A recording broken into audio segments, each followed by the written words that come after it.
தேவனுக்கே மகிமை உண்டாவதாக. சிந்தனைக்காக தெரிந்து கொள்ளப்பட்ட இன்றைய தலைப்பு பணிவிடைக்காரன். வியாகுல வியாழன் இல்லனா புனித வியாழனை குறித்ததான சத்தியம். உயிர்த்தெழுதல் ஞாயிறான ஈஸ்டர் சண்டே வரைக்கும் இருக்கிற 3 புனித நாட்களின் ஆரம்ப நாள் தான் வியாகுல வியாழன். இந்த தினத்துல கிறிஸ்தவத்தின் பல டினாமினேஷன் சபைகள்ல இயேசு தன் சீடர்களின் கால்களை கழுவின மனித நேயத்தின் சர்வீஸை நினைவு கூற ஒருவருடைய கால்களை ஒருவர் கழுவுறாங்களாம். சில சபைகள்ல இயேசுவானவர் ஏற்படுத்தின ராப்போஜன திருவிருந்து நினைவு கூற நற்கருணை ஆராதனை நடத்துறாங்க. சில டினாமினேஷன்ல ஆண்டவர் வியாகுலப்பட்டதை நினைவு கூற தங்களுடைய திருச்சபையின் ஆல்டர் தொங்கு திரைகளை கிழிக்கிறாங்களாம். இந்த நிகழ்வுல எதை வேணாலும் நினைவு கூறுங்க, தப்பே இல்லை.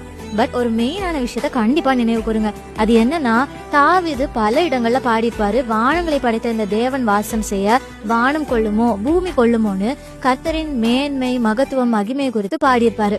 அப்படிப்பட்டவர் ஏழ்மையின் ரூபம் எடுத்து பல பாடுகள் பட்டு தன் கடமையை நிறைவேற்றி தாழ்மையை வெளிக்காட்ட தன் சீடர்களின் கால்களை கழுவி பணிவிட செஞ்சாரு.